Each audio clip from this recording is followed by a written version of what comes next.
Hello, everybody, and welcome back to the Pre-Production Meeting Podcast. I'm your host, Daniel Kagola. And I'm your other host. I'm joking, but my name's Jasmine Sarkis. Yeah, so we're doing something a little different today. Today is actually the first Pre-Production Meeting Podcast where we don't have Josh Urquhart as a host. So, and he will be missed. But instead, we have the host of the That's a Wrap podcast, Miss Jasmine Sarkis. Jasmine, how are you today? I'm good. I'm nervous. Yeah, why are you nervous? Because I'm not usually the guest. Yeah, true. I don't want to destroy the reputation of guests that you've had in the past, you know? Of course, yeah. Well, I'm not used to doing Josh's job, so I'm a little bit nervous. But this is the podcast where we talk films, all things films and, you know, film trivia, play a little bit of games, have some fun.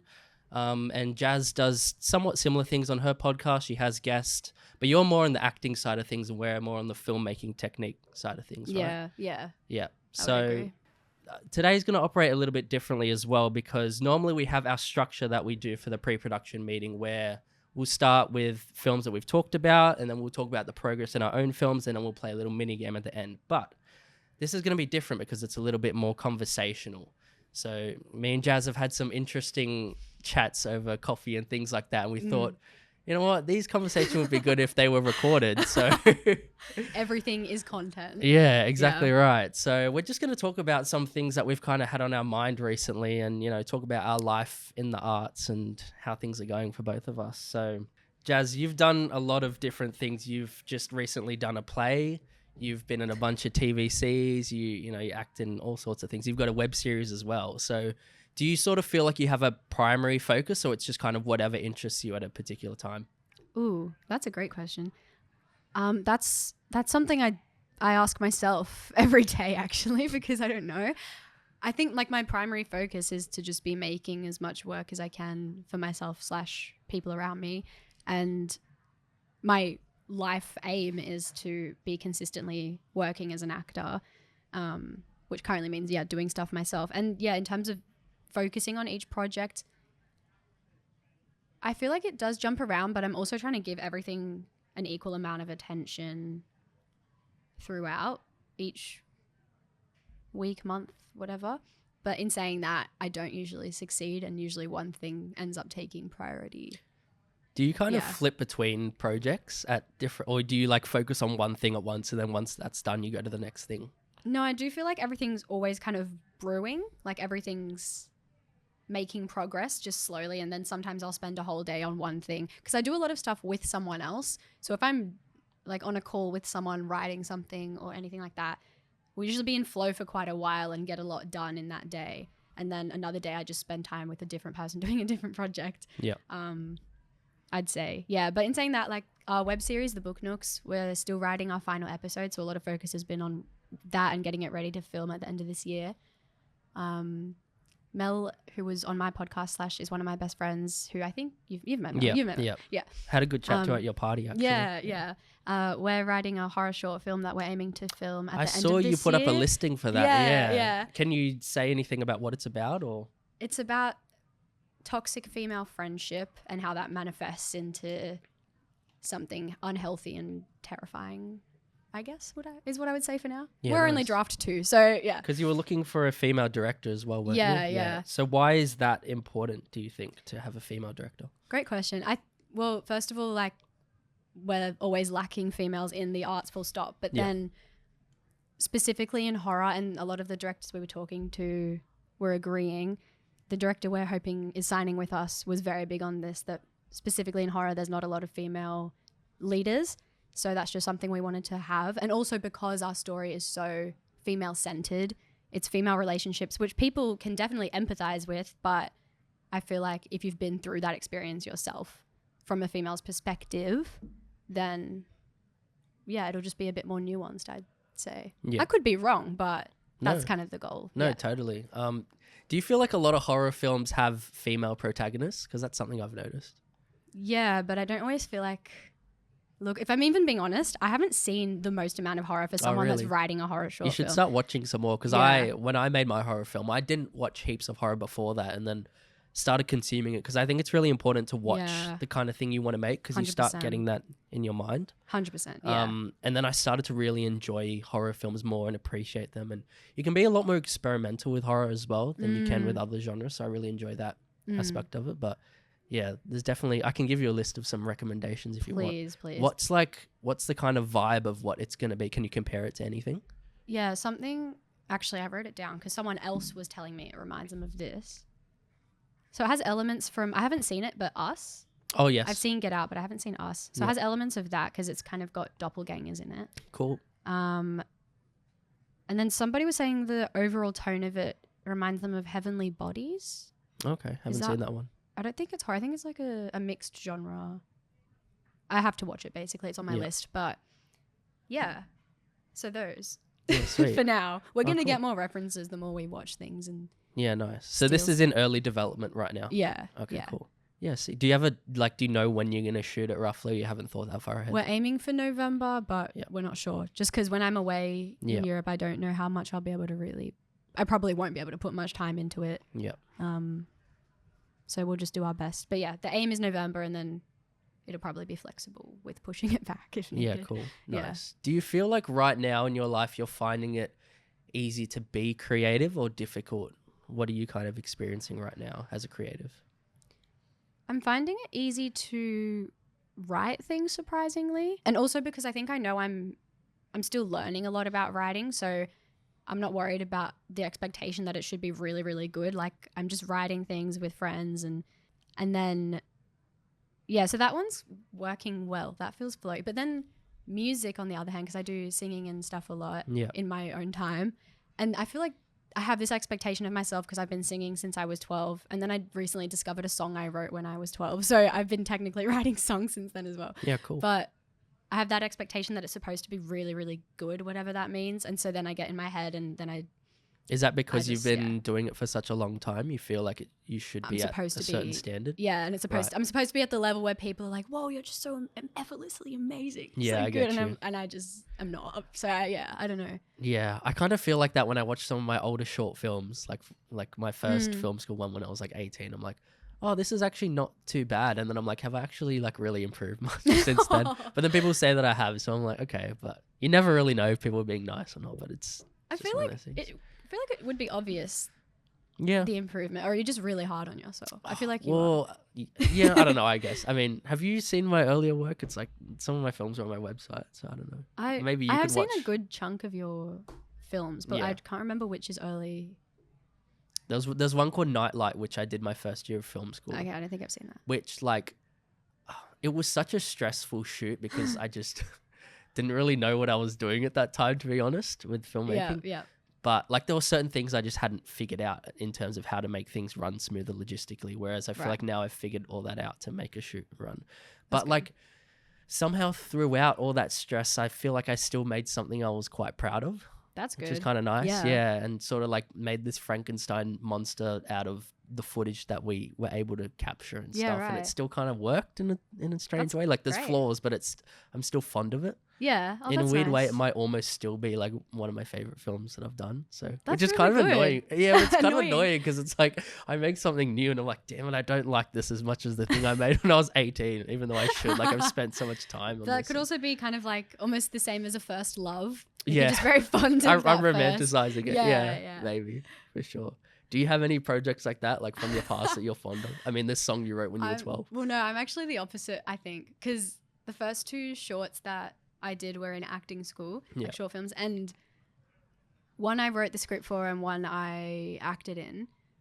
For the acting one, not proud of the performance, and then for the, but I loved that script. Like we keep telling Bianca who wrote it that we need to do it again and add more and and then the first thing that I wrote, all the actors did really well, but just my own writing I regret so deeply and want to change so much of. So I'm fond of the memories of making it, but not the actual product, if that makes sense. Yeah. Do you find I really struggle with writing dialogue? Do you struggle with that, or what do you struggle with when writing? I think first draft the dialogue's usually cringe, and then I can see that and then make it less cringe. So I think that's something I can sort of see. But for me, it's probably actually more plot structure, I'd say, like making sure, like especially for this horror, actually, we're balancing keeping people in suspense, but also making sure they understand and justify reasoning for why characters are doing certain things. Yeah. And putting that in a way that is coherent, but also still like, ooh, what's going to happen? Do you write like character bios and stuff like that? Not really. Oh, we did for the book nooks because we had to pitch the book nooks like a really full-on pitch as part of the project we were doing. That's helpful to know how to do that. Yeah, and that was good because we did do character descriptions, we had reference photos and everything. Nice. So that was really established. Also because it's a longer series, so we just wanted to know what people were doing, even though that has changed a lot since the first episode, but yeah, that's part of the fun of it. For short films and things, I haven't written that many, but no, I don't think, yeah. I feel like short films you can kind of get away with not doing too much background research because it's just like a quick idea. Yeah. But for example, now I'm really properly tackling my first feature. And I tried to sort of go into it blind, like, because I get excited about an idea and I'm like, I'll write like a brief outline and then I'll just tackle it. And I think I went in a bit premature because I was like 15 pages in. I was like, I need to go back and do some more work, like really figure out these characters. And I've been referring to certain screenwriting books and stuff, Save the Cat and Anatomy of Story. And they've been really helpful in terms of I realized that you have to understand the basic structure in and out before you can break it. Because I think a lot of people, they see people like Tarantino talking about, I just go and I write my scripts and I don't really plan anything. And then people hold that as a standard to what they should be doing. And it's like, just because that works for Tarantino doesn't mean that's going to work for everyone else. Because he's like a 1 in a million type person. You know what I mean? That's true. But arguably, I feel like writing, if you have that flow inside, you shouldn't block it, I'd say. And then you can go back with the critical mind later and adjust. You are right. But then it's also like, because this is what I would do for short films, right? Like I would rush into it and then I would end up doing like 20 drafts because I just keep redoing it. Right. And then it eventually becomes something that you don't really recognize anymore. You're like, I don't even understand what I was trying to say in the first place. Yeah. And then also to completely like to rewrite a script, right? With a short film, you can do it. But if I'm doing that for a feature film, just rewriting and rewriting and of rewriting, course, and then it gets to a point where it's not getting any better. It's just becoming different. And it's like, how much time is that wasted? Because I couldn't just put down a structure on paper that works. And then just write that once and then just tweak it. Do you know what I mean? Yeah. Do you start with beats? Like you just write out all your beats of what's going to happen? Yeah. I feel like that helps so much. Yeah. But I've never written a feature, so I don't know. Yeah. And then it's also like, I've just allowed myself a lot of time to really think about like why I want to tell this story and then how certain bits connect to other bits. Like what characters think philosophically and then you put those beliefs in conflict with each other. Nice. Because like what you do is you build sense. like a character web. So you have like your protagonist and your antagonist at opposite ends. Yeah. But then you'll have people in other corners, like supporting characters and stuff that like, you know, when you have like a buddy cop film or something and you have the two people, they're both like main characters, but they have different beliefs that make them fight. Yeah. And then there's like a bad guy and then the bad guy might have a henchman and like, you know what I mean? Like there's different people always in conflict with each other. Yeah. So I think it's important to think about the overall theme and how each character contributes to that the theme. Yeah. I like that a lot. Yeah. I really do. That's cool. Yeah. Which also, you have an opportunity to do that a lot more within a feature versus a short film where it's like, you have 10 minutes to just be like, this thing happened and here's the outcome of it. I really took that on board. I remember you said that sometime last year, like short films should be action and consequence, or was that what you said? Like like something happens and then it's the outcome of that event. I really like that. I think it simplifies it in a way that works, you know? So. Yeah, definitely. Let's talk about acting and theatre versus screen and film. So what do you do more of? You do more theatre or screen? Surprisingly more screen. I'm kind of just realizing now, actually. Do you have a preference? No. This again is just an internal debate I feel like I'm always going to have for the rest of my life. I love theatre, just feels so much more community based. You're just with people for longer. It's so much fun and you have so much more time to play and be really silly. Yeah. And I'm so fond of that feeling and that community feeling especially. And then film, I just like that, well, you get to keep it forever. There's just this many other layers of creativity that goes into it. And I feel like people work in such a different way and a lot more like everyone knows their place a lot clearer, and that kind of also makes it fun. Yeah. Because you just know, okay, listen to you and then do this and then add on to this thought. Like, and theatre's a bit more woohoo. Yeah, I gotcha. And I kind of like the structure of film a bit in that way. Yeah, I feel like there are two types of creatives, like some that sort of enjoy things that are more go, like stay in that moment. Like I feel like that's theatre. And it's also like, you have like videography, right? Which is, it's kind of a different thing, but it's in a similar way. You like, there's an event happening, like say you're shooting a wedding, right? The wedding is happening, right? You can't go and say, hey, let's do another take of this. Can you walk down the aisle again? It's happening and you just got to fly around and shoot it. Yep. I don't want happening? to out him, but I know someone that had to film a wedding and the footage, like it didn't work. Yeah. And the whole wedding wasn't filmed. I mean, I shot a wedding. I think he never filmed a wedding again after Yeah, that. I mean, I shot a wedding when I was 18 and I missed the bride coming down. But you know what? If you edit it in a way that works, they can't even tell. I've seen this So that's a little tip. joke online of people saying they want their weddings to be filmed like in the style of The Office. And if I have a wedding, I completely agree that that's... Just like look at the camera and being like, yeah, I'm married. 100% what I want. Yeah, yeah. I actually would refuse to have a wedding if that's not what's going to happen, I think. Love it. Yeah. So videography, it's like very spur of the moment, right? And you just have to capture the event as it is.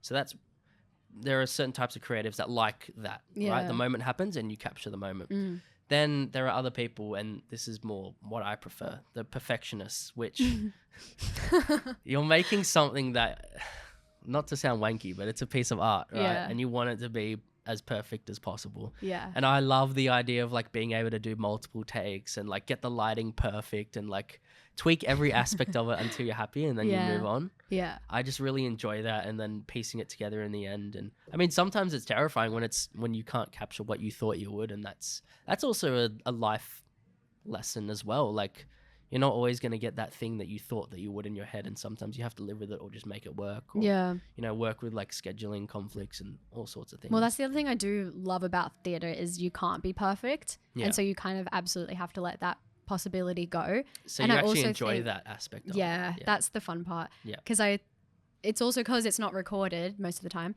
that the audience will watch it, they'll see you do a mistake, and then they're going to forget about it in the next 20 minutes anyway, unless you're just horrible, but I don't think many people are. So that's what I do enjoy about theatre as well. And that you're having to think so quickly to fix mistakes, whereas film, you don't really have lots of time, but you have a chance to take a second and sort it out. Yeah. I've heard this before, and I find it super interesting that like each night that, a play plays, it's a slightly different experience for the person sitting there. So every single audience is going to have a slightly different experience. Yeah. Whereas like even where you sit in the theater, you're going to get different angles. Yeah. Like everything like that. Yeah, that's so true. good. Yeah. Whereas like a cinema, everyone's going to see the exact same film. Yeah. So yeah. Yeah. It's pretty interesting. It's like really that. cool. But even then with film, I guess, sometimes it's only after the second or third time you watch it that you notice something that somebody else noticed the first time. That so is even true. your attention can be drawn to different things. That is true. And it's all, at the end of the day, it's going to be subjective, and you're going to feel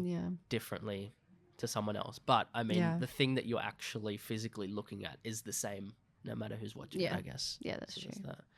Actors' relationships with directors. Yeah. I kind of want to let you carry this topic though. I feel like you might Well, this have is some one of questions the on this. topics I was rehearsing in the car on the way here. Yeah. And realizing that I feel like I'm going to be talking out of my ass the whole time. Because I can only talk based on experience with each individual director I've worked with. I feel like there's no but this clear... this is subjective. Like I want to hear about your experience, Yeah. I guess film versus theatre, again, it's so different. And then student films versus like someone that's been working in the industry for 10 years directing you is also very different. So what do you find are like the main differences in terms of working with an amateur director versus someone experienced? I feel like, I mean, on student films, I feel like they have the luxury of a lot more time most of the time. Yeah, and then they piss it away, right? Kind of. I don't want to say that, but... Or it's just like things take longer than you expect because you're not experienced, like setting up lights and stuff. And like, it's also like the clockwork of like having things happen simultaneously. I feel like students haven't figured that out. So they do things one at a time and you're like, oh, now 4 hours have gone past and we got one shot. Yeah. And also from an acting perspective, if you're on a paid set, most of the time the AD is taking care of you and like putting you in another room while things happen and change. Whereas when you're in a student film, you're just witnessing all of the conversations and decisions, and also witnessing, I think when you're younger, like even, well, I mean, some people when they're older too, but most people when they're younger, like you just don't know how to navigate professional conversation as well and as smoothly. So I feel like you can also witness a lot of disagreements or arguments that don't need to be happening. And so that's kind of fun. There is something fun and about, you learn a lot. Yeah, there is something fun about those low stakes films. Yeah, that I think, like, even now, every now and then, I'm like, oh, I actually miss going on like an unpaid short film or something. So I'll just see if anyone's like cooking something up that I can hop on for a bit. You know what I mean? Yeah, that's so fun. It is fun. Yeah, and I feel like there is also all the joy in it. I mean, I've actually surprisingly been on a few student films where it doesn't even seem like they're enjoying it, but the ones where they are, it's just so wholesome to be part of that because it's a passion project still. It's not some huge ego-filled thing. It's just part of like making something with friends, and for sure, those are really wholesome. I think there's also a blessing if you can get like a really good cast and crew that actually get along with each other well, because it doesn't always happen. Like sometimes, you know, people will clash, or like some will be less experienced than others. Some people might have egos, whatever it is. But then every now and then you just hit that beautiful spot where everyone really gets along well and they do the work. And I think it's great when you can strike that balance when people know how to have a good time but also get the work done. Yeah, because people often go too far one way or another. You know, they're 100%. Either mucking around too much and then you forget that you're making a film, or people are so focused on making the film and getting it right that it's not fun anymore. And it's like, we're here because we love doing this. You know, and you don't want to have to be so stoic all the time. 100%. So I think it's definitely about striking that balance. Yeah. But I want to hear more about your thoughts on the actors' relationships with directors. Like, what, like, do you have any more aspects of that certain topic that you want to look into? Yeah, like, because I feel like there's definitely more to touch on there. I guess for me, it's like I still have that fresh out of acting school hesitance of like being a bit scared to speak up about a thought, or like when I was on the Google ad, granted that's an ad, so they have a very, very clear goal and I'm kind of just there to do the goal. But, and they had to listen to representatives of Google through like the walkie-talkie and have their feedback. And that's the thing about ads, hey, because it's like the creative team is one thing and then it's what the clients want. And they kind of override at the end of the day. 100%. Yeah. And so that was just a cool dynamic to witness, but also it does make you think like, okay, this just has to happen. It has to happen quickly and stick to time and just follow the exact. And it was very much like the director was amazing and he was so lovely. And I think that's what you have to do when you do ads. But for an ad, it's very much like, cool, and then just turn this way and then smile. And that makes sense because there's very clear structure for ads. Whereas if you're doing a creative thing, it's like, and what do you feel about this? And la la la. So I just was like, what do I do? Do I just smile and wave, or am I allowed to say a thought, or, you know? Yeah.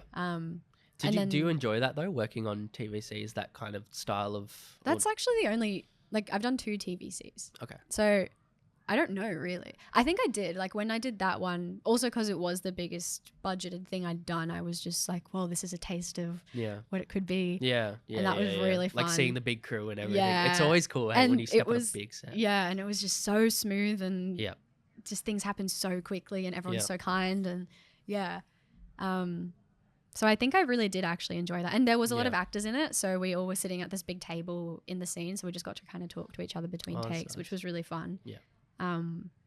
Everyone was really lovely. So I did enjoy that. But I think I was just in my head the whole time thinking like, am I going to ruin this ad? Are they even going to air it? Like because am I doing it right? And I literally took all the direction. I think there was one direction that I had to do again because had like 3 notes in one go that I had to do for the next take. And then I forgot one of them and I was like, oh, I'm terrible. Yeah. But, you know, it ended and they were like, yeah, great job. It was great to have you. But I didn't believe a word of it. Yeah. And then they uploaded it onto their Instagram and I was like, okay, at least it made it to Instagram. Like, that's a good sign. Yeah. But just so in my head. And I think, I don't know from a director's perspective if you feel like you're in your head as well trying to approach actors. Like, 100%. I feel like actors are scared of directors a lot of the time. I don't know if directors are scared of actors. Yeah, definitely in the sense of like, sometimes we'll identify that there's a problem or like something doesn't seem truthful or whatever it may be, but it's like, I don't actually know how to go about fixing this problem. And you also don't want to overstep because you're like, I'm steering the boat, but I don't want to like tell the actor how to act. Yeah. It's sort of like they have to find something within themselves, but then it's like, if you're not getting that, how do you get them to that point? It's like, and I actually started listening to Judith Weston's book last night, of all things. And I mean, I haven't gotten into the depths of it yet, so I don't really know what she talks about, but she was sort of just asking those questions at the start. Like, you know, what do you do if like you see these problems and you don't really know how to go about fixing them? And I guess that is the skill set in itself, right? And also the thing with these creative endeavors is that there's not always like a definitive answer of what you should do. Sometimes it's just like you have to try a bunch of things and see what works. And the other thing that's tricky is that every actor's different. So you can't just rock up and be like, and the other thing is that if you don't get the opportunity to rehearse, you don't know how your actors are. Which, like I always vouch for rehearsals when I can get them. Smart. But then it's even like, what do we do in rehearsals? Like, are we just reading lines? Are we like talking about characters? I like to talk. And just like know about them as a person, figure out how they function, how they think, and then how that feeds into the character that we're trying to build together. I agree. I feel like getting into the really deep and kind of wankerish discussions about what you're creating is actually really helpful. Even though if you stepped out and listened to the conversation, you're like, why are we talking about the person that's moving their pinky finger like it's exactly like that. But it's so helpful. I feel like every actor is different. That's the hard part, and everyone's had different training. But I feel like if you can collectively discuss and create like visuals together and a whole world kind of built together in your brains, I feel like that helps a lot. Because then also if you're doing the rehearsal and then going to shoot, on the shoot you've got all the references of what you discussed in the rehearsal to bring back, like remember this image of the mother, or like, you know, I don't know. 100%. I feel like that helps a lot. Do you do that stuff where it's like you picture yourself as a certain animal or something like that and like capture the essence of the animal? Well, you saw the Moors and I definitely had to do that. Chicken, I was a chicken. I was a Moor hen. That was great though. I love that you embodied that character, like the really quick movements and stuff. Like how did you get into that character? Well, if you saw the rehearsal room, first rehearsal is me and Michael. Well, me, Jess and Michael. Jess was the director. And we were watching YouTube videos of our animals. And then we were literally in this room with all these mirrors. And we were just walking around trying to work out what our animal is. And she was sitting and watching and being like, cool, could you like move your head more? And then could you try like shifting your weight backwards or forwards? And like just all of this kind of, we were literally just pretending to be animals. And I'm glad I was trained on how to do that at acting school. We literally went on an excursion to Taronga Zoo in acting school because we were all given an animal. We were assigned one. And then we had to do a whole performance of that animal basically, so we had to go to the zoo and watch them and study them. And it's not something I do for every character, but I feel like it does help for physical things. For sure. Actually, I was going to ask, how does the relationship between actor and director differ from screen versus theater?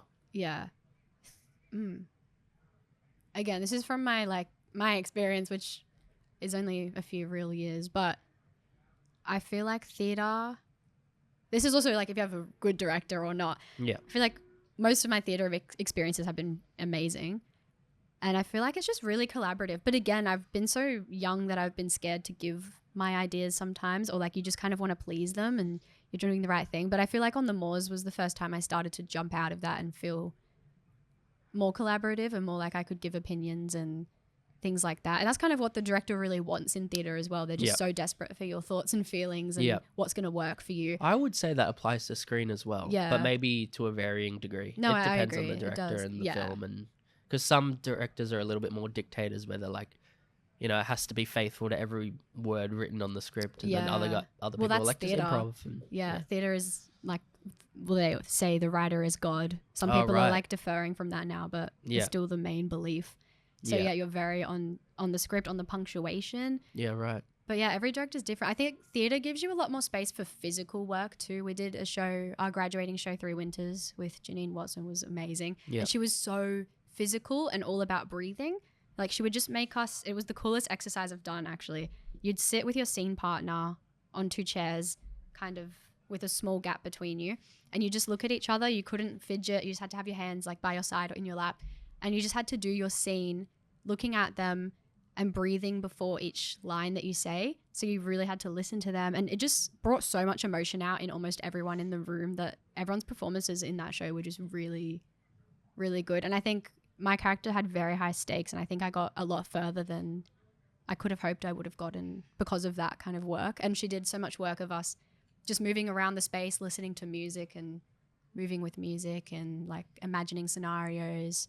That's really cool. Yeah. So theater, I think, just gives you and the director like a chance to, just work so physically, which film often doesn't In what get sense? as much of. I think just film, you're just in, if you're like straight onto set, you're just in that set space. You don't, I mean, you could do, like you could dance or whatever, but like there's equipment around you, just all of that. It just feels more confined. Yeah, and it's often like the camera's just locked onto like a mid shot of you or Yeah, something. yeah, right? the Yeah, shots, it's like, exactly. stay in your frame. Yeah. Yeah. I'd love to do improvised film though. Like you hear those projects that half of the script is like made up as they go and the camera's just like working it out. Yeah, I'd love fun. to do that. Yeah. Yeah. But I think film directing, again, I really haven't done enough. I've done a lot of creative stuff, but a lot of it's been student, and my like professional stuff, I guess there's something I'm missing. I don't know. But most of it's been like more business or TVC. Yeah. And so I haven't really had like creative relationship with film directors. Yeah. So I don't know. Would really. you want to direct a project at some point? Yeah. I think in the long term. I don't know why, but I'm telling myself like I'm not ready yet. Why do you not feel like you're ready? In a good way, not in like a self-hatey, like I suck way, but like I just feel like I want to gain a lot more experience in other things first before I decide like, yeah, I'm going to direct now. But I did direct a couple of weeks ago at the Old Fits for like this, it was called scene dating, and it was, you just jump in with a group, you get a script the day before, and then you meet your actors on the day, and you have like 6 hours to make your 10-minute scene and then present it, like the actors perform. Yeah. And that was my first time directing, and I really enjoyed it. And the actors were so lovely and really collaborative and respecting the fact that it was my first time, but they really put their trust in me still. And it turned out pretty well. Like a lot of people said they enjoyed it. So that was fun. I liked it. Yeah. So would you do that kind of thing again? Or? Yeah, I would. But I think also a big part of me is I just want to be an actor so bad that if I'm directing a project that I could be acting in, I'm like, why would I be directing this if I could be acting in it? Gotcha. Yeah. Yeah. Mind you, though, at this point. I feel like actors make good directors because you guys understand what actors need. You know what I mean? That's definitely why I want to, practice acting myself. I mean, we did that little course together, but I definitely want to do some more just to really understand what it is that you guys need and how to actually get into that headspace so that I can, as a director, give you guys what you need. Yeah, and that's so good of you. I don't hear a lot of people that are doing acting classes as directors, so I feel like it's really important. At a lower level, people really overlook how important actors are. Because like people they focus on stuff like the camera or the lighting or whatever. And it's like, none of that really matters if the acting sucks. You know what I mean? Yeah, like people are going to be checked out immediately if they're watching this film. And it feels like a vertical series if the acting's not good. You know? That's the other thing I was thinking. That was like the other paid stuff I've done. Have you done a vertical? I've done 2. Oh, really? Last year. The first one was insanely good. Like the script is never good, but the experience was, because the director, his name's Jonathan, and it was basically everyone, like the whole team's first time doing a vertical. It almost felt like it was one of the first verticals that had been made in Australia. Like that's the feeling of it. Like no one really knew much in a good way though. Yeah. But everyone was really professional and willing to be there and created like a nice sense. Like I'd love to see those people again and hang out. Like it was just really fun.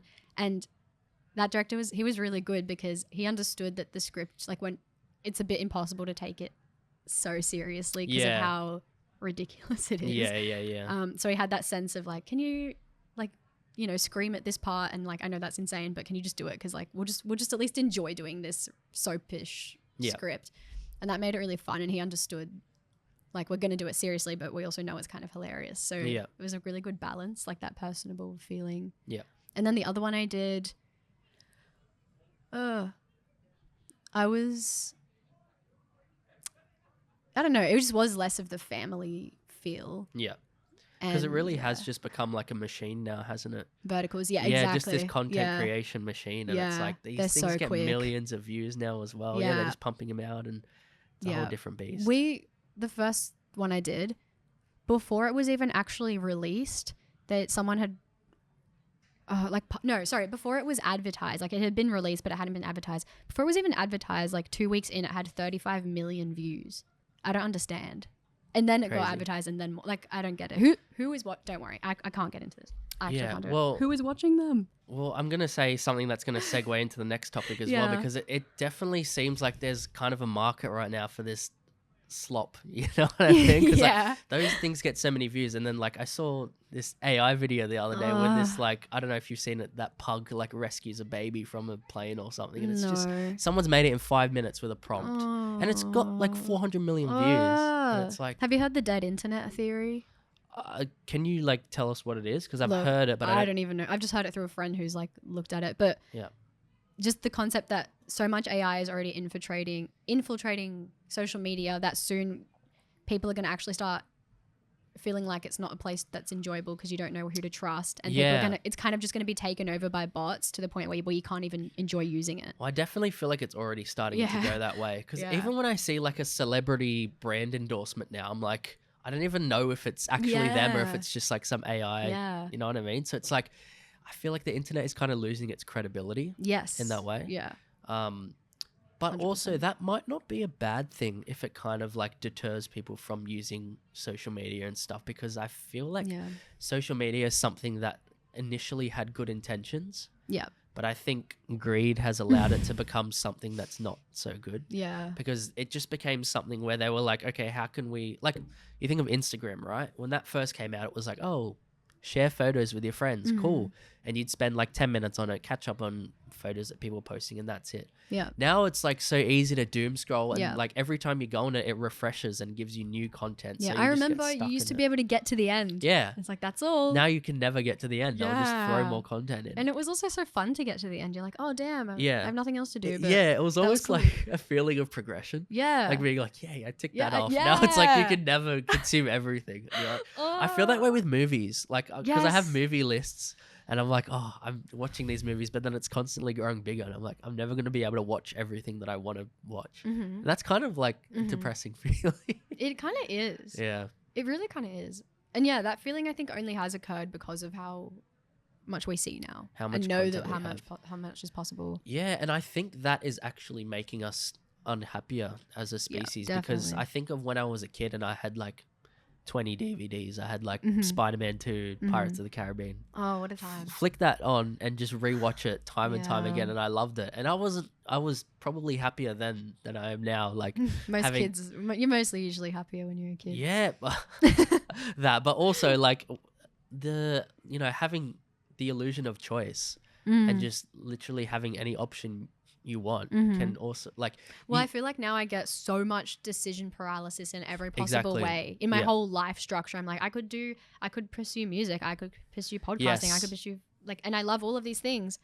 And I actually then just don't really do much. Well, I do quite a bit actually. But like I'm Yeah. just not taking anything. Definitely. No discipline. And I feel like that also pairs with capitalism now as well, because it's like there's this whole hustle culture and stuff, and like you have to spend all your time grinding and like becoming a better version of yourself Yeah. and making more money, like getting to the top. But I'm on the side of social media that's like slightly. Well, you like- often delete it and reinstall it. I haven't done that in a bit. I got it. We had that conversation like the next day. I got it. But yeah, I'm on this side that's the opposite of capitalism. Is like, no, we need to sit and eat berries in the forest and like don't work so hard. Like actually, if you chill out and like that's really great. But then it's also that's still trying to be a better person. It's like cool. So don't be so stressed. How do you stop being less stressed and less? Well, it's all busy? about balance, right? Yeah. Yeah. It's anything on social media I feel like is just self-improvement or really dumb memes, Yeah. which I prefer, but that's fine. Totally. Yeah. Yeah. But how do you feel about like going back to AI and stuff? That in general, and like how it's able to create stuff. Like imagine where it's going to be a year from now. It's going to Yeah. probably be able to make stuff that looks completely lifelike. Yeah. How Well, does that make you feel as a creative? from an environmental perspective, I already don't support it because Yeah. it's not good for the environment at all. Yeah. But then the other issue is that I just know, I'm not stupid. Like, I know it's completely unavoidable. Like, the biggest majority of the population is going with it. Yeah. Australia is, I don't know if it still is, but it was the most popular user of ChatGPT when that was like the biggest thing. Yeah. Like, it's not going away. So we're going to have to learn Totally to work with it. And I feel like I'm already going to become like a grandma to, like, you know, when it's like, no, you don't know how to use this. And I'm like, yeah, because I don't even want to try to use it. Like, it's just terrible. Like, yeah. You know what's crazy to think about? I was saying this to Indy the other night. Imagine, like, say if you have kids in the future, right? They're going to be born into a world where AI already exists. Like, we're seeing it right now. It's this brand new thing. But yeah, imagine literally being born and there's a thing that can just spit out an essay for you. And then it's also like, I never thought of that. That's really devastating. Yeah. And then it's like, are these kids going to have like any skills? Because computers are just going to be able to do everything for them at that stage. Well, personally, I'm going to be that annoying parent that like probably is seemingly very strict on my children. And yeah. Like, you're not getting a phone till you're 13 and then they're going to get bullied at school because they don't have a phone. Well, that's the thing. Like, you say that and you have noble intentions, and there's probably a lot of other people that would do the same. But at the end of the day, if everyone else is using it, it's very hard to avoid, especially as they become older and they're going to... Eventually, you got to let the bird out of the nest, and they got to do their own thing. So. Yeah, it's so terrible. Yeah, I'm hoping, like, I just have this hopeful wish that it's gonna go so far that people are gonna kind of clock that it's not enjoyable or useful, like, because of how far. Because my thought is that I feel like the goal of life isn't to just complete 100,000 tasks as quickly as possible. Like, we're not racing. But that's what AI is helping us do, is just race faster. And people think like, oh, it helps me complete tasks faster. But then you're just going to get more tasks to complete. Exactly right. And it's like just capitalism times 10,000 billion. 100%. Yeah.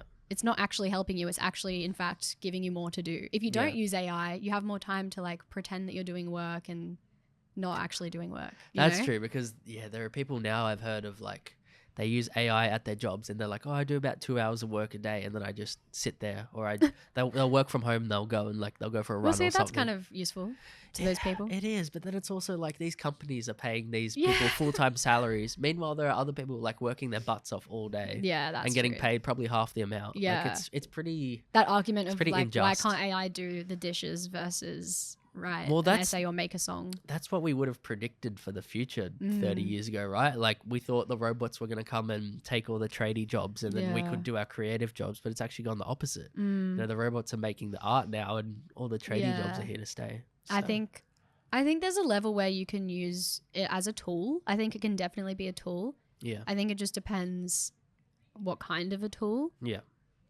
And how often you're using it and how much you're relying on it. Yeah. Because, like, we've always had new technology and always been like, oh, this probably isn't good for the world and this sucks and we hate it, and then we start to love it. It's just like balance again, I guess. Yeah. For sure. But this does seem like something unprecedented. Like, it seems... Well, something people didn't even ask for. Like, you know, Google just automatically summarizes with AI. You can't even turn that off, I don't think. Really? Yeah. So we're just actually forced to see that, and most people, like, I read it, you know. What do you mean? Is that like when you type something in and it gives you the summary? Right, yeah. I don't think that's a setting you can choose to have. So it's just automatically pushed into your life. I do find that quite helpful though, but yeah, it is helpful. I read it, but there's also not necessarily a way to know how factual that stuff is. Exactly. You know what I mean? Which is kind of problematic. Yeah. But I've also been reading those terrifying things of people. Actually, have you seen Her? That film? Yeah. So arguably terrifying. I don't know, but. Like, people that use it as a therapist, or like a friend or someone recently that's like in love with theirs, and like that was going to happen soon. And then also I saw something, it was a post of people talking about how it really quickly cured like a long-term like issue they've had in their body. Like, they've had some pain in their neck that they've been to multiple physios about, who haven't been able to fix it, and they told all their symptoms and issues to AI, and it fixed it in like a day. Yeah, and like... That's crazy. Yeah, and there's definitely like some good aspects of AI in that sense. Like, I was reading a story the other day. This lady was talking... I was reading on Reddit. Some lady was telling a story about how she was in a domestic violence situation, and she was actually able to get out of that relationship safely through ChatGPT. Yeah. Like, it helped... It gave her all these strategies to like save money quietly, like without him knowing, and then like... Yeah, wow. Like, where she could go and live, like different spots she could live in that he wouldn't be able to like hurt her or whatever, and like just like Yeah. basically gave her a whole strategy to like change her Wow. life and basically saved her life. Yeah. So it's See, like, in that way, there's no doubt that it's definitely helpful in a lot Yeah. of ways, yeah, which is just the part. Then you just go like, where's the line? for I sure. guess. Yeah, because the other thing is that we're getting to the point now where we don't fully understand how this thing works.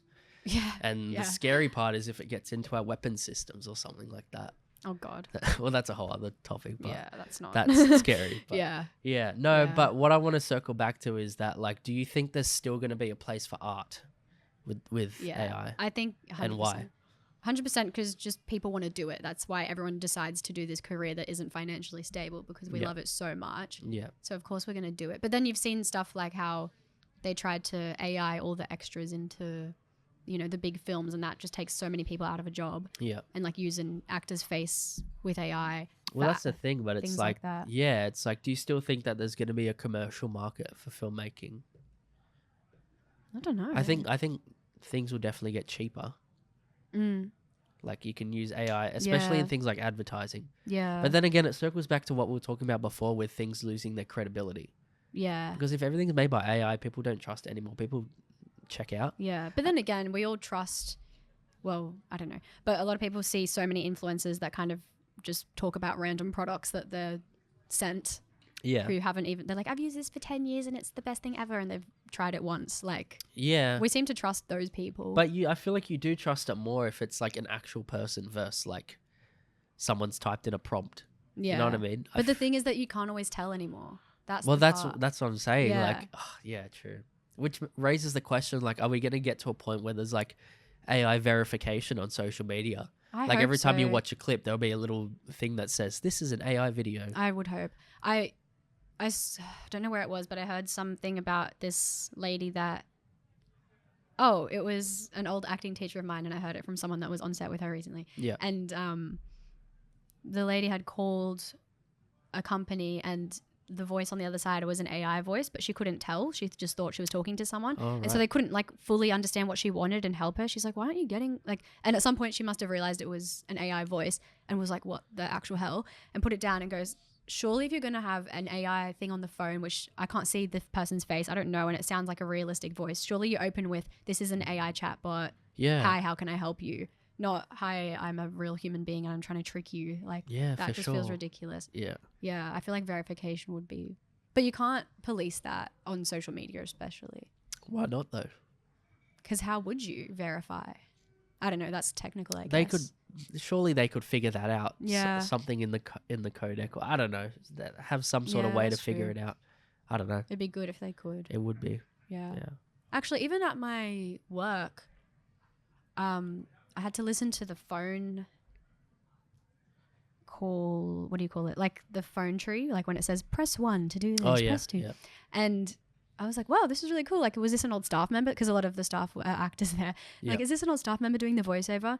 And my boss was like, no, it's just an AI voice that I paid to use. And I was like, cool. So that's a robot. And I thought that was real. Yeah. And So it really but it's sounds also that like realistic. you could pay a human to have done that voice and given someone work. Yeah. Yeah. Like, yeah.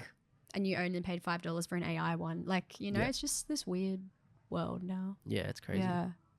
Yeah. By the way, guys, sorry for all my voice cracks. I'm a little bit run down at the moment. My voice is just all over the place.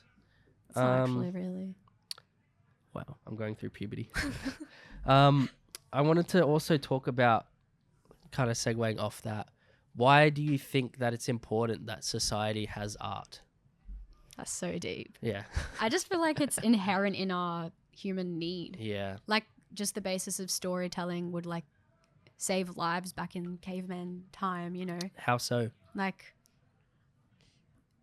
someone comes across a crocodile for the first time and almost gets eaten and Yeah. runs back to their community and Yeah. says, there was this, you've got to use your imagination here. Here's my story. There was this giant thing with really sharp teeth that tried to eat me at that river over there. Stay away. Like, it teaches lessons to actually help people. Yeah, totally. Like, obviously for us, it's a bit less about physical survival, but more about emotional, like, growth. And yeah, I feel like that's really necessary unless Yeah, we just do become robots. for sure. Yeah, no, because it's interesting because I feel like recently I've been in a place where I've found it difficult to be creative. I think because we haven't really been on the podcast, so I haven't really been able to update everyone as much. But like, I'm in a bit of a lull right now because I was working on Australian Idol, came off that, and I've been freelancing, but there hasn't been a whole lot of work. And I'm getting older now. I'm 25, turning 26 in a couple months, and I'm kind of like, I'm a grandpa, and I'm kind of like, I would like to have a regular income. I would like to start, saving up and all that kind of stuff. So you sort of have to face that reality where it's like you either, work on your passion projects or you have an income kind of thing, and then you have less time.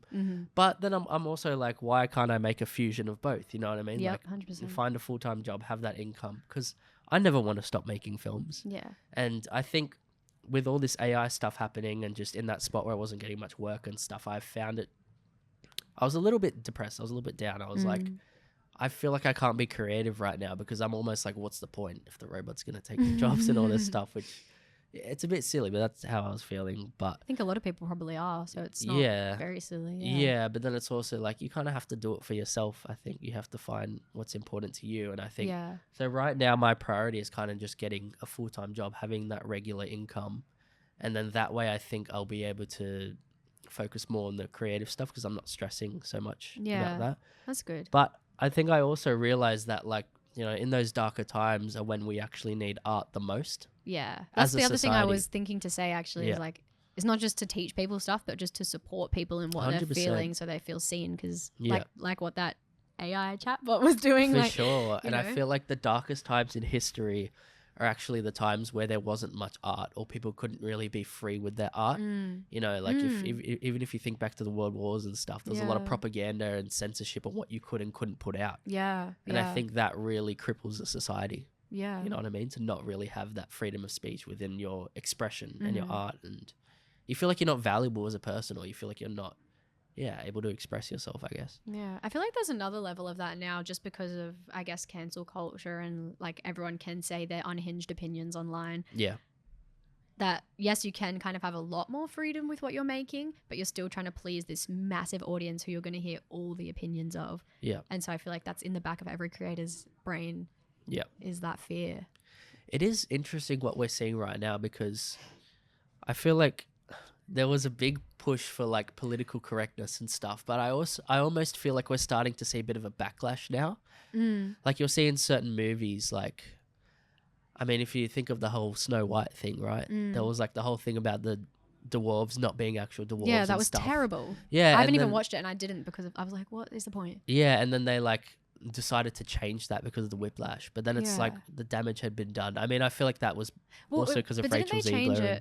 Didn't they change it to dwarves, but then they were animated, or did they use? Yeah, so now people? In the movie so you know how a while back, like before the movie came out or anything, there were leaks of all these different characters, and everyone's like, "Oh, those are the dwarves," but they're like not really dwarves. They're like just different people. Yeah. So what happened was when the movie trailer came out, or the movie, there are actual CGI dwarves, but those bandit characters are also in it. Oh. But they're different characters in it. God. And I don't know if that was a retcon, like if they were like, oh, we need to switch this because people aren't reacting well to it, or if that was their plan the whole time and the leaked set photos had just captured that thing, you know what I mean? And people just were in outrage. But and I also think like it was the opposite of like being correct, because you had the opportunity to include so many actors that don't often get that many roles. That is true. And then you CGI'd them instead. Yeah, that is true.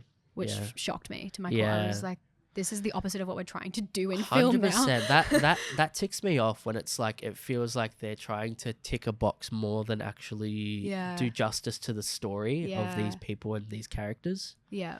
Like I'm totally all for diversification and stuff, but it's like, just make sure that these characters have a story that does justice to who they are and what you're trying to say. And I love that thing of, instead of like trying to make stories and just include all of these different types of humans, make stories specific to each type of human. Totally. So you know what I mean? So you get to explore in depth what that person's life and experiences are like, rather than just like throwing in a whole mixed bag of people and like thinking that's great. Yeah, it's still good. It's a lot better than what it used to be. But like you could just spend time making stories and researching and understanding people to a deeper level. For sure. This might be a controversial question and we can cut this if needed. But what are your thoughts on like the whole thing of like, oh, you know, if we have a script about, say, a black person, it needs to be written by a black person. What do you think? I don't really know. I guess it depends what the script is. Yeah. Like if you're like looking at themes of the experience of being a black person and like what that's like, I feel like that definitely should be written by someone that's dealt with it. But if it's more like some comedy script about someone that works like, I don't know, like something completely different where it's like it could be anyone in any role, then I don't think it matters as much who's writing it. Yeah. But then also if you're writing a script like that, why do you have a certain type of looking person in mind? Like you don't necessarily, it could be anyone. So it's also this acting thing now where it's like to play a certain character, you have to be of that. Yeah. Well, actually, you know, orientation or whatever it is. The set I was on this morning, the guy, he's Turkish. But he said that all the sets, because he does background acting as well as like character stuff.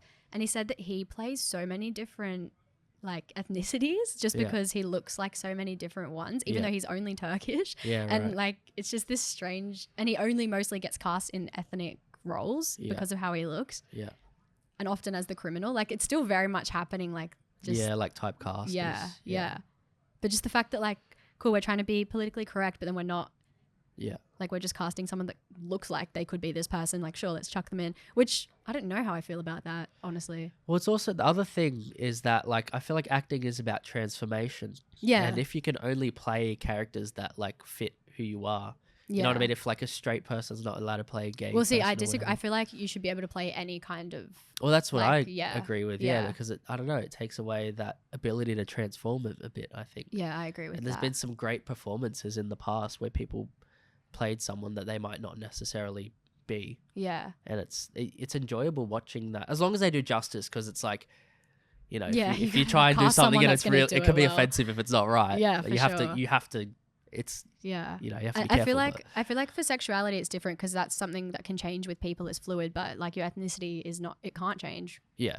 So I don't know. Yeah. I think they're a bit different in that sense. Yeah. Or I mean, there's even like if someone's playing a character with a disability or something like that, but it's like you really have to do your research and depict that right. Otherwise, it can just come off as offensive, I think. Yeah, and I think like I guess I'm just talking out of my ass. Like I don't know, but I feel like if you had like a story of someone with a specific disability, like your main goal would be to audition as many people that actually have that disability as possible. Totally. But then also throw other actors in the pool. But like your priority should be those actors, because again, they probably don't get as many roles offered to them, probably because of their disability. So I feel like your goal would be to include them. No, I do agree with that. Yeah. But then that also circles back to like, do we still have this opportunity of transformation with actors, like where you can play someone that you are not technically? Yeah, for sure.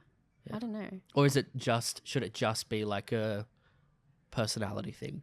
Like you can only play someone like who's evil or whatever if you're not evil. Do you know what I mean? Like yeah, right. I see what you're saying. Yeah, I don't know. It's like, to what level of transformation are we allowed? Yeah. And it's still acceptable. I guess like through acting school you just learn about how deeply you're supposed to research your characters and everything like that. Yeah.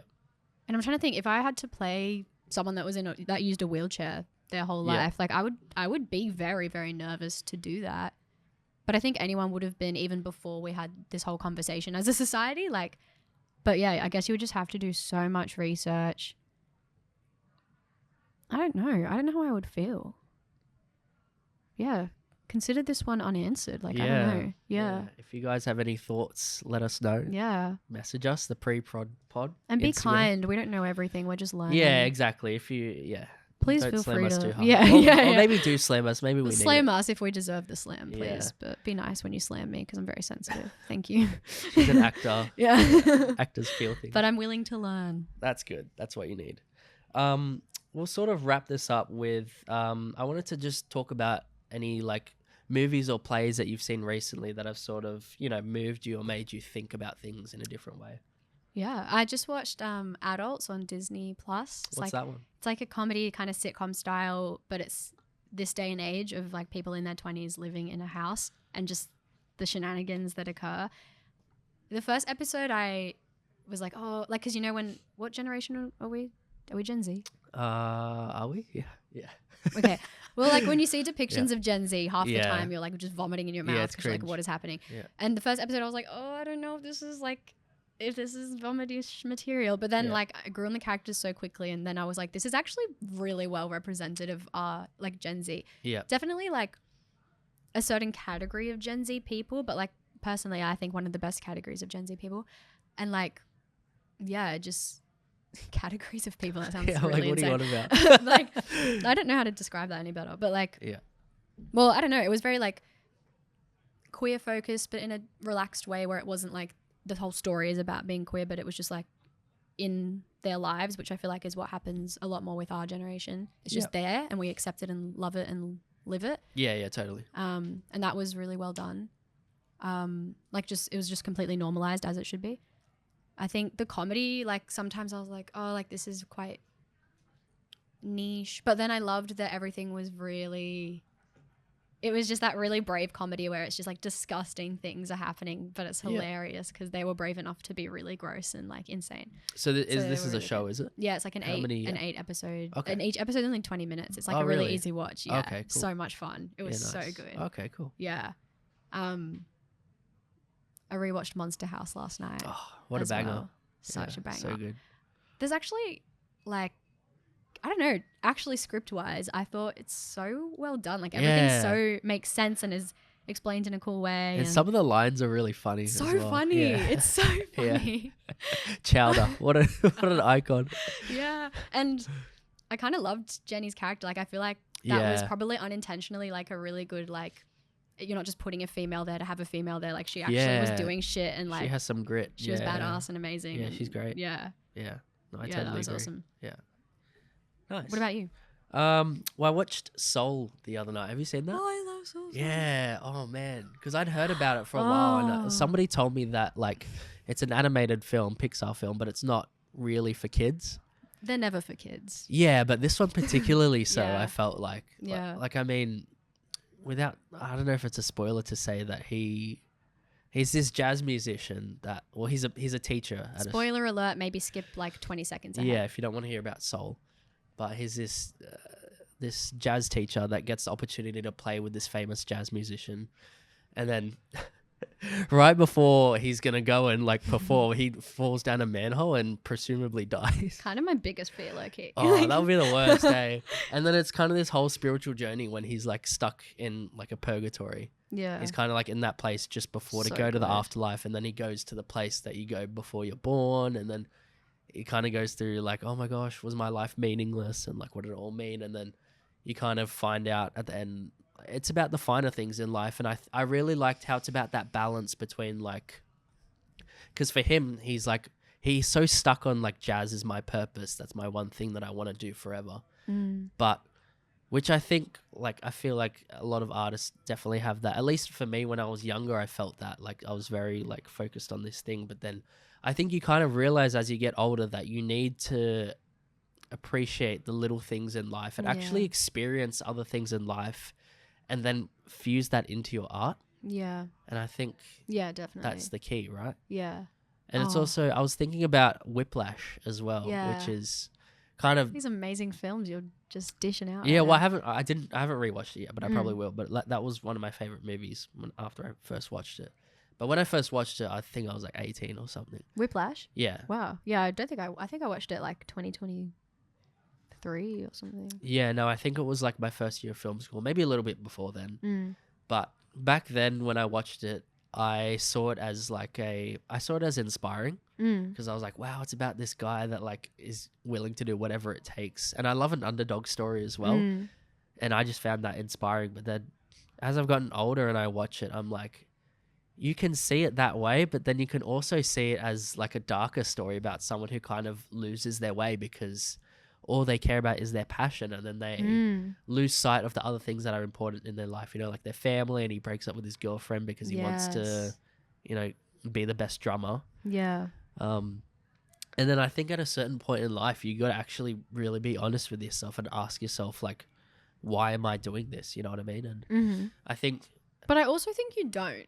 If like how there's so? that level of like yes, I'm all for self-reflection. That's kind of what I automatically do. Like I'm just programmed to self-reflect, and it's kind of ridiculous and I hate it. But like there's also taking yourself too seriously, which is something I'm trying to teach myself. Totally. Like just sit back and relax and do it because you love it. Totally. Like, you don't have to have a reason and answer, and you know. Yeah. So I understand both ways.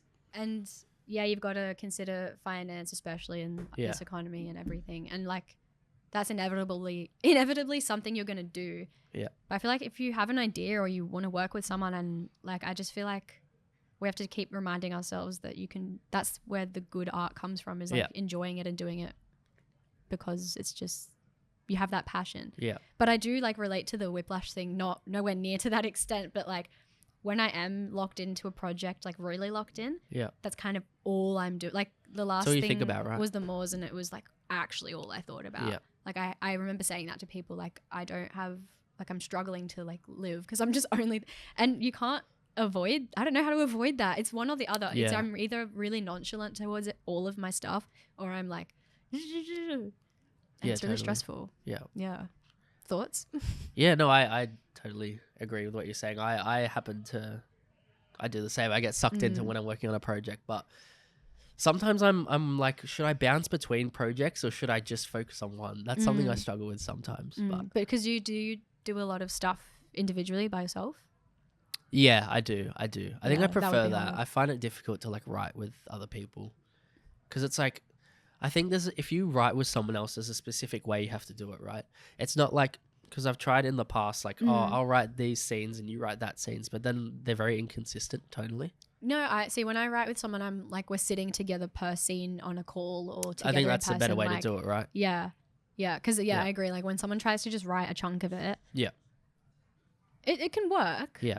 If like the tone's been established, but still, you definitely will have to edit it, I guess. Yeah. But, Or like one of you does a first draft and then the next one like Well, I think I'm going to be doing that with it. someone because we've got an idea and she wants to like write a good chunk of it while I'm away. And I'm like, let's give that a go. And like, it's just going to be interesting though, having an idea, but then granted, most of the idea I feel like was also hers. And like, I'm just here like excited to be part of it and writing with her. Yeah. But like, it's going to be so weird to have a draft there to just look at. And I'm like, wow, this was what we created. And it's actually like here for me to just look at. It's weird. I don't know. It's going to be so strange. It's just different. Yeah.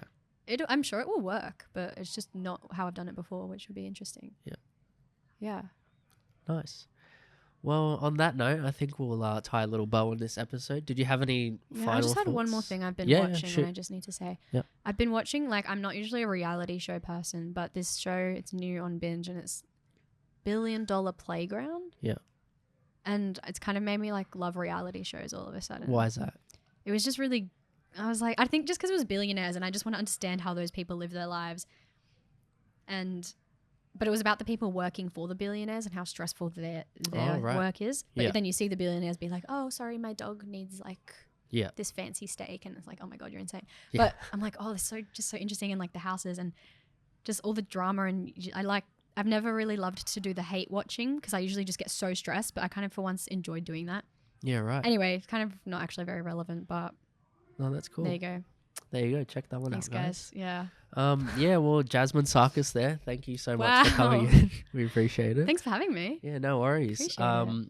So yeah, I hope you guys enjoyed me hosting this one. Wait, can you tell us what's happened with Josh? So guys, big announcement. We're actually only going to be doing one more episode of the pre-production meeting and then we're done. What? So, yeah, we're wrapping it up. Oh my gosh, how many episodes has that been? Oh, it'll be 76 because this is 75. So yeah, we've had a good run. Wow. Me and Josh got in a big fight. No, I'm joking. We're sweet. No, we had a civil chat, and we're all kind of him and Austin are kind of in the same place where we feel like we achieved what we needed to with the podcast because it was to help ourselves, be accountable for our projects, and now we're all working on feature films, which is just like writing. And it takes a long time to slog that out, and there's not really much to talk about in terms of that. Yeah. But yeah, like I'm definitely gonna miss the podcast. Like I love coming to this room and catching up with the boys. And well, you can come on. Dan will be on That's a Wrap as well. Yes. In this same room. Yeah. So there you go. Well, thanks for having me be one of the episodes. That's awesome. Yeah, my pleasure. It was a good chat. Yeah. Are you just gonna keep it in the history of social media and like let I it think so. linger. We'll keep it Yeah. up for anyone who wants to check it Yeah, out. that's awesome. Oh, Yeah. fun. Yeah. That's the weird thing about podcasts. They kind of just, They come and they go, right? yeah. Yeah. But they can just be there. Yeah. We Anyways. had a good run. Anyway, we'll do one more episode with all three of us boys, and then that'll be it, I think. Yay. Well, Yeah. congrats. Thank you. Yeah. All right, guys. Thank you so much for tuning in. You can find the pre-production meeting on Spotify and YouTube, or the pre-prod pod on Instagram, TikTok. And yeah, that's it. So thanks, guys. See you later.